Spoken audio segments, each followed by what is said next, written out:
All right, I have got two questions for you. Both of them relate to how we can make your business more successful and more profitable. I know this time of year, a lot of people are kind of slowing down, putting stuff up for the winter, maybe putting on cruise control until the spring. And when things start to thaw out and you can get back up and running full speed. But this is not the time to pump the brakes. This is not the time to take it easy.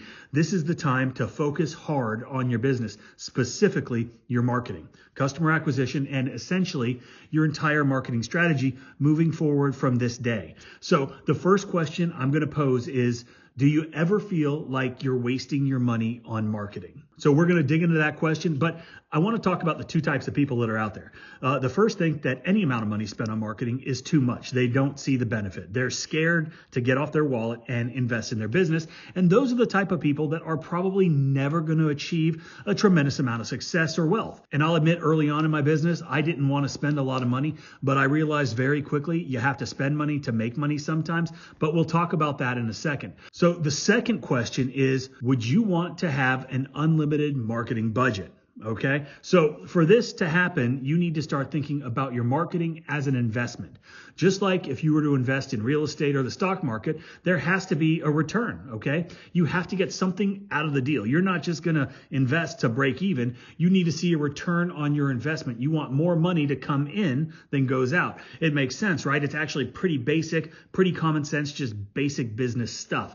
But how do you know if this is the case in your business? Well, the first thing you must do is measure your marketing results. That way you know what's actually working and what's not. This is important for several reasons, but obviously the most important is so you're not wasting your time, energy, and money on stuff that doesn't work. And if it doesn't work, that means there's no ROI or return on your investment. And then there are two other key numbers that you have to understand.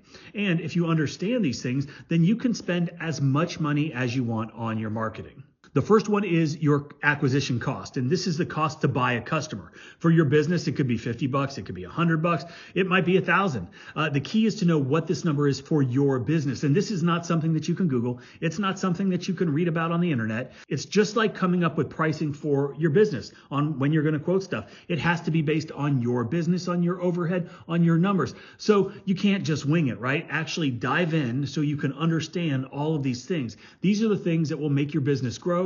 And these are the things that are going to make you more money in the long run. And if you need help keeping track of your key business analytics, download 𝗤𝘂cie𝗁𝗤. We've got a bunch of great tools that are going to help you with all that stuff. Keeping up with customers, all of your business financials, your close ratios, keeping track of all your expenses, your schedule. And there's just a ton of other things in there, as well as creating estimates, sending invoices, and collecting payments. And all those things are free. So download it now. It's on the App Store. It's on the Google Play Store. Check it out.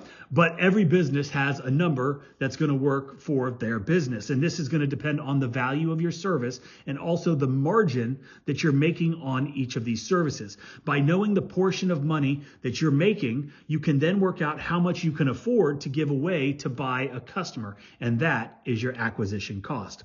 So your main goal is to get your acquisition cost down over time. You can do this by putting more of your marketing budget into a more cost-effective strategy, right? Which is why it's important to fully understand what's working and what's not, what's generating those leads. And if you need any help with your marketing, we're giving $100 off my marketing framework, how to get customers for your service business. It's on the resource page. There is a link below for that. Promo code is HBA.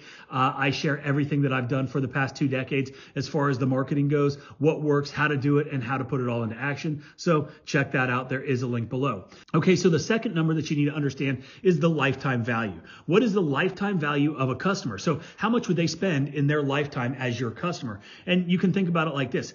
If someone's got a dog, how much are they going to spend for that dog over the lifetime? Or toilet paper, even better. Gym memberships even. I made a video a little while ago about losing $9 million over the course of the last 2 decades by servicing only a small percentage of our customers one time. So I did a little math and I figured out the percentage of one-time customers. And then I used our average ticket price and figured out that it was about $9 million, meaning had I only serviced those customers one more time, we would have made an additional $9 million. Now imagine if we were able to service those customers 2 or 3 or 4 more times over the course of that customer's lifetime. That number would be significantly bigger. So that is what the lifetime value of a customer is. And over time, you're going to see a pattern. The statistics of your business are going to show you exactly what those averages are. And every business is going to be different, but every business does have an average. And the transaction size is going to vary from business to business. And some customers may be just a one-off customer, but others might have a bunch of repeat transactions over their lifetime, which is what we want. And that's why it's so important that you have all of this info for your business, right? Your goal is to increase your lifetime value. And you can do this if you've got repeat customers as part of your business model, which everyone in the service business does. So we need to focus on all the things that will help you retain those customers for longer, which brings us on how to have an unlimited marketing budget. Okay. So let's look at some numbers. Let's say your acquisition cost was $50 and your customer spent $5,000 over their lifetime. Now that's a great investment. Every time you spend $50, you get $5,000 back. Now, it may take a little bit of time for that to come, but you know that you're getting a return. So how often would you invest $50 to get $5,000? Every freaking day of the week. With numbers like these, you can afford to have an unlimited marketing budget, right? Now, ideally, you want to make your money back in your first transaction, although that's not always possible and really not very likely in our businesses. But once you know these numbers in your business, you can work out how much you can spend. So if you don't know them already, take the time to work out your costs. Number 1, acquisition cost. That's the cost to buy a customer. Number 2, average lifetime value. How much your average customer is going to spend in their lifetime. And if you do that, you'll be able to set a marketing budget that works for you and for your business. And if those numbers work, you can have an unlimited marketing budget. You'll be able to scale and grow your business simply and easily by making the numbers work for you. All right, so I hope that helped. I tried to make it as easy as possible to understand. If you've got any questions though, please leave them in the comment section below. And again, don't forget to check out my marketing framework, $100 off. Use promo code HBA. There is a link below. And if you haven't already downloaded 𝗤𝘂ici𝗁𝗤, it is available on both the Apple and Google Play Store. Thanks again for watching, and I hope you have a great day.